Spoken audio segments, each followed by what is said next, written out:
Hello friends, welcome back to a channel. तो पिछले कुछ दिनों से ऑलमोस्ट 24,600 के लेवल से एक जो रैली स्टार्ट हुई है, ऑलमोस्ट 24,950 के आसपास तक, मतलब 24,930-33 के आसपास गई है निफ्टी। तो अभी जो ब्रेकआउट लेवल था वो 25,300, ऑलमोस्ट 25,400 के आसपास था। तो अभी अपने ब्रेकआउट लेवल से ऑलमोस्ट 500 पॉइंट की रैली हो चुकी है। और अभी अगर हम देखें तो ऑलमोस्ट 24,500 क्या 24,600 के लेवल से ऑलमोस्ट 1,200 पॉइंट की रैली, 1,200-1,300 पॉइंट की रैली देखने को मिल चुकी है हमें। तो अभी क्या थोड़ा सा साइडवेज होगा या फिर कैसे रहेगा मार्केट आने वाले इस वीक में? स्पेशली इस वीक में 2 ही दिन बचे हुए हैं अभी, थर्सडे और फ्राइडे। उसके बाद से नेक्स्ट वीक मंथली एक्सपायरी भी रहेगी। और इस बीच क्या हुआ है निफ्टी में, बात करेंगे या फिर गोल्ड की बात करें, सिल्वर की बात करें। कुछ दिन पहले हमने गोल्ड पे भी एक डिटेल में वीडियो बनाई थी, गोल्ड और सिल्वर को लेके।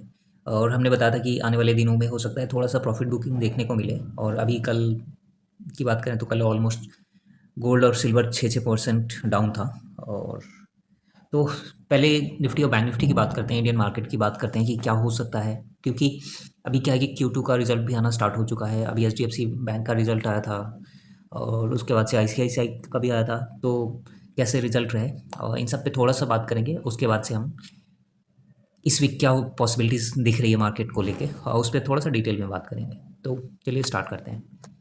तो अगर हम निफ्टी की बात करें तो निफ्टी हमें, अगर हम वीकली कैंडल पे देखें तो वीकली कैंडल पे पिछले एक महीने में काफ़ी कुछ हमें देखने को मिला है। तो अभी अगर हम बात करें तो अभी जो लेवल दिख रहा है वो 26,000 का दिख रहा है। 26,000 का एक साइकोलॉजिकल लेवल है। और अगर 26,000 जाने के बाद से या फिर देखो, टू बी ऑनेस्ट मुझे लग रहा है कि 26,000 के आसपास जाने के बाद से तो हो सकता है कि 200-300 पॉइंट थोड़ा डाउन आए। फिर इस लेवल पे जो 25,680, 25,700 का लेवल था, वहाँ पे थोड़ा सा एक सपोर्ट बनाए, नया सपोर्ट बनाए। और फिर वहाँ से जो रैली कंटिन्यू होगी वो हो सकता है कि हमें इस मंथ के एंड तक ऑल टाइम हाई ब्रेक होता हुआ दिख जाए। क्योंकि यहाँ से अगर हम बात करें तो ज़्यादा दूर है नहीं, ऑलमोस्ट 25,930 तक टच कर चुका है निफ्टी। तो 25,900 से ऑलमोस्ट 300-400 पॉइंट, मतलब अभी 25,800, 60-70 के आसपास क्लोजिंग हुई है आज।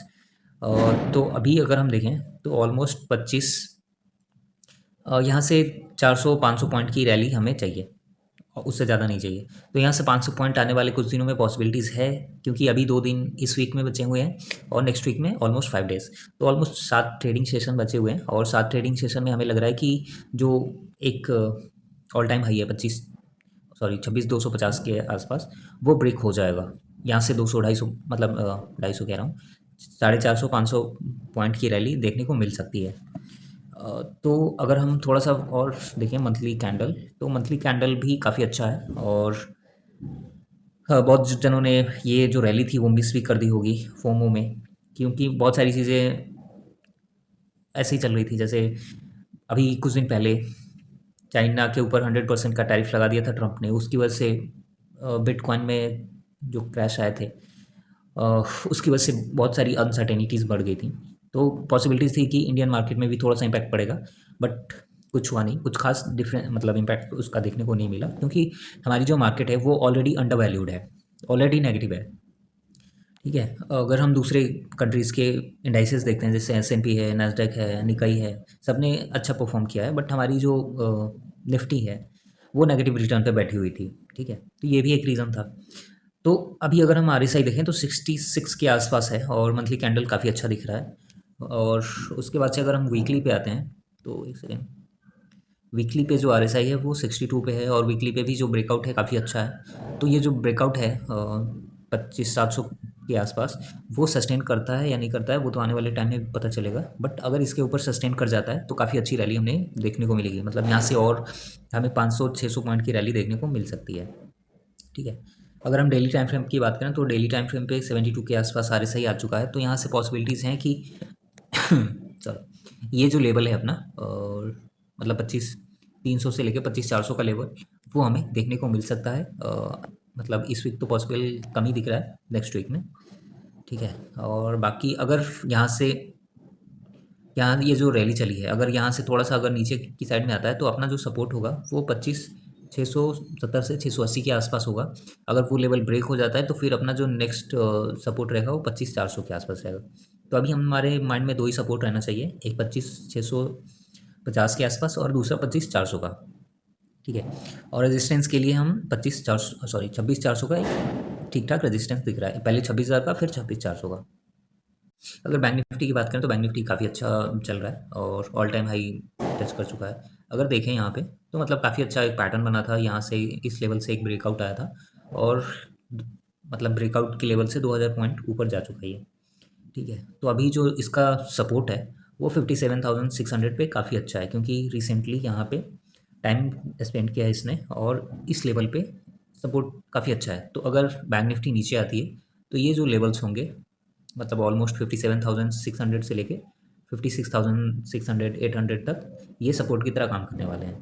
तो इन फ्यूचर अगर बैंक निफ्टी नीचे आती है, क्योंकि आरएसआई अगर डेली टाइम फ्रेम पे देखें तो 76 तक पहुंच चुका है, तो अगर क्योंकि लास्ट टाइम देखें तो लास्ट टाइम यहाँ ऑलमोस्ट 75 के आसपास से एक फॉल देखने को मिला था जब आरएसआई 75 तक गया था। उसके पहले बात करें तो उसके पहले भी हमें 2-3 बार थोड़ा सा करेक्शन देखने को मिल चुका है, जब जब ये 76-77 के आसपास आरएसआई गया था।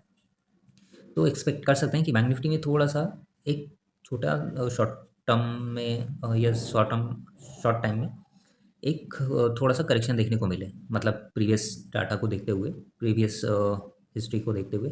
उसके पहले ये टाइम गया था 2023 दिसंबर के आसपास जब RSI 81 तक पहुंचा था, उसके बाद से हमें काफ़ी एक फॉल देखने को मिला था बैंक निफ्टी में। तो अभी 72 के आसपास RSI है, तो एक्सपेक्टेड है कि या तो 75 तक जाए तब हमें वहाँ पे थोड़ा सा करेक्शन देखने को मिलेगा, या फिर वो 75 से बढ़ के 80 82 85 तक जाए तब देखने को मिलेगा। तो पहला तो अपना 75 पे रहेंगे कि अगर 75 सॉरी 76 तो चल रहा है और 80 पे रहेंगे कि अगर 80 जाता है तो वहाँ पे छोटा सा एक स्टॉप लॉस रख सकते हैं। तो स्टॉप लॉस क्या होना चाहिए? स्टॉप लॉस होना चाहिए आपका 57,600 का, मतलब 400 पॉइंट का स्टॉप लॉस। अगर 57,600 ब्रेक होता है तो थोड़ा सा और करेक्शन हमें देखने को मिल सकता है, बट अगर इस लेवल पे एक फॉल करके सपोर्ट लेता है 57,600 पे या फिर 57,180 के आसपास, तो फिर फर्दर हमें एक अपसाइड मूव देखने को मिल सकता है। जो हम टारगेट प्लान कर सकते हैं वो है 58,800 और फिर 59,600 का। तो आने वाले टाइम में हमें दो रेजिस्टेंस, दो टारगेट मिल सकते हैं बैंक निफ्टी में। ठीक है, और सपोर्ट रहेगा अपना 57,600 का और टारगेट रहेगा अपना 58,800 का और 59,600 का। HDFC बैंक में बहुत पहले हमने बात की थी कि ये एक ट्रेंड लाइन में फंसा हुआ था। ठीक है, चांसेस थे एक बार कि मतलब इस लेवल पे आता 840 पे, बट आया नहीं, तो वो अच्छी बात है। और यहीं से इस पॉइंट से ही ये मूव कर गया और यहाँ पे मतलब काफ़ी अच्छा एक पैटर्न बना है जैसे बैंक निफ्टी में बना था। तो अभी देखें तो इसका जो रिसेंट हाई था वो 1020 के आसपास था। ठीक है, और अगर हम देखें तो जब भी इस ट्रेंड लाइन के आसपास गया है तो एक फॉल देखने को मिला है। तो अगर ये लेवल ब्रेक हो जाता है 140 160 का लेवल, तो फिर हमें HDFC बैंक में न्यू हाई देखने को मिलेगा 1100 1150 1200 तक का। बट अगर यहाँ से रिजेक्शन आ जाता है तो हमारा जो फर्स्ट सपोर्ट रहेगा वो रहेगा 980 का। ठीक है, ये हमारा फर्स्ट सपोर्ट रहेगा, फिर दूसरा आ जाएगा अपना 940 के आसपास दूसरा। रेजिस्टेंस की बात करें तो पहला रेजिस्टेंस इसका 1080 का रहेगा, और अगर ये 1080 ब्रेक होता है फिर 1100 1120 के आसपास जा सकता है। रिलायंस की बात करें तो रिलायंस में हमने लास्ट टाइम बात की थी कि ये एक kind of head and shoulder pattern बन रहा था, बट हेड एंड शोल्डर बन नहीं पाया। और अभी अगर हम देखें तो यहाँ पे काफ़ी टाइम स्पेंड करने के बाद से पहले ही नीचे आया, फिर से ऊपर गया इस लेवल पे, और फिर यहाँ से नीचे आने के बाद से एक अच्छा खासा अप मूव हो चुका है, मतलब ऑलमोस्ट 1465 के आसपास आ चुका है। तो अभी अगर इसका हम सपोर्ट देखें तो इस जोन पे एक ठीक ठाक सपोर्ट दिख रहा है 1430 के आसपास, 1425 से 1430 के आसपास। अगर ये लेवल ब्रेक होता है तो फिर हमें इस जोन पे दिख जाएगा 1360 1370 के आसपास। इसका अगर हम रेजिस्टेंस देखें तो अभी इसका रेजिस्टेंस ये लेवल दिख रहा है 1500 से 1550 का। तो अभी नीचे की साइड में 1440 का एक छोटा सा स्टॉप लॉस रख सकते हैं और टारगेट रहेगा अपना 1550 के आसपास। बट अगर 1440 का लेवल ब्रेक होता है फिर हमें 1360 1370 तक दिख सकता है।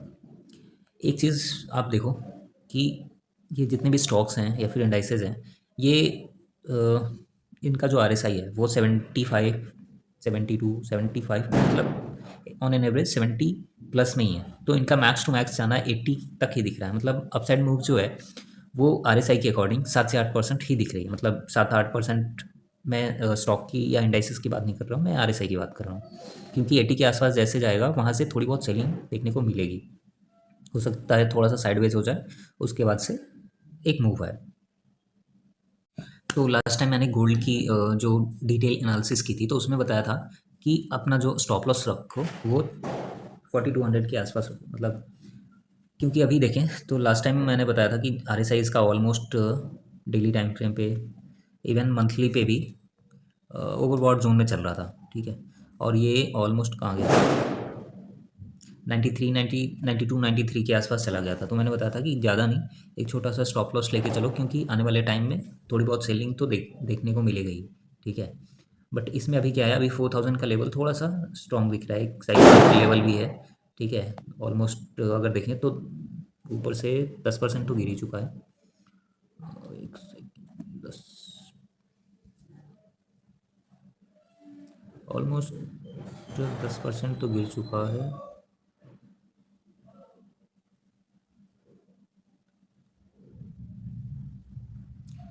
ऑलमोस्ट, हाँ, ऑलमोस्ट 10% गिर चुका है।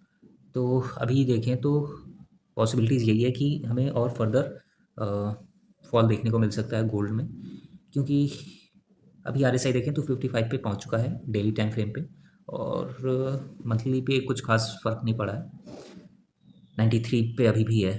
तो अगर आपको गोल्ड और सिल्वर पे डिटेल में वीडियो चाहिए तो आप मेरी इसके प्रीवियस वाली वीडियोस जाके देख सकते हो। अगर हम सिल्वर की बात करें तो सिल्वर भी ऑलमोस्ट 10% गिर चुका है, ठीक है। कहाँ गया,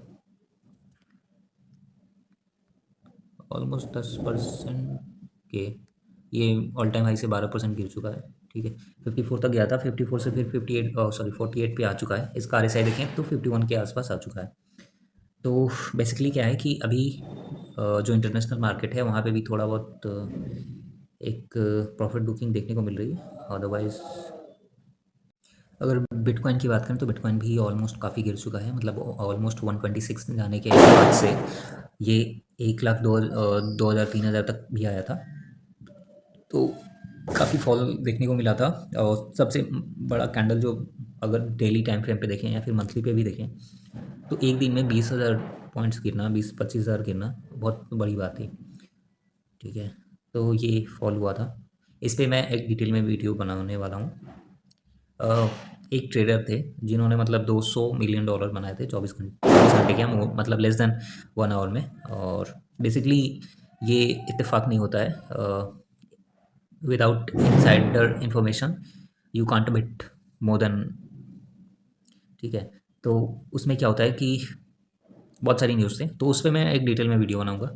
तो आज के लिए इतना ही। Thank you for watching this video. And one thing और, कि अभी क्या है कि अभी मार्केट में कुछ भी सर्टेन नहीं है। मार्केट में तो सर्टेन होता नहीं है, बट अभी मार्केट को लेके, क्योंकि आप कोई भी इंडाइसेस देखो, स्टॉक्स देखो, ठीक है, उसका अगर आप आरएसआई देखोगे तो आपको दिखेगा कि जितने भी हैं इधर वीकली पे, मंथली पे, तो थोड़े से दिख रहे हैं, मतलब ज़्यादा नहीं है।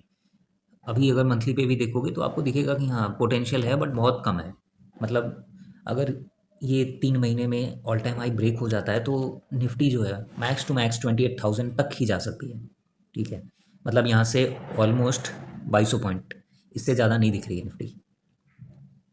बट अगर डाउन साइड गई तो डाउन साइड बहुत ज़्यादा नीचे जा सकती है, क्योंकि आर एस आई देखो तो अभी मंथली का अगर हम देखें तो 65 के आसपास है, और लास्ट टाइम इसका मतलब रिवर्सल हुआ था वो 82 पे हुआ था।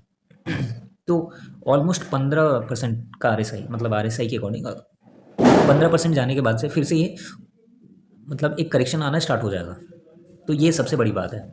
और मैं मतलब काफ़ी टाइम से आर एस आई पे ही ट्रस्ट करता हूँ, ठीक है। आप मंथली पे करो, डेली पे करो, वीकली पे करो, that's a different thing. But अब आर एस आई को देखते हो ना तो आपको समझ में आता है कि मार्केट किस जोन में है अभी। और अभी जो मार्केट है वो ना तो बाइंग जोन में है ना सेलिंग जोन में है, एक फियर जोन में है। तो मैक्स टू मैक्स मेरा रहेगा कि मतलब 28,000, उससे ज़्यादा अभी मैं नहीं देख रहा हूँ निफ्टी को। और नीचे की साइड में बात करें तो 24,000 और मैक्स टू मैक्स 23,000, तो चलो आज के लिए इतना ही। Thank you for watching this video.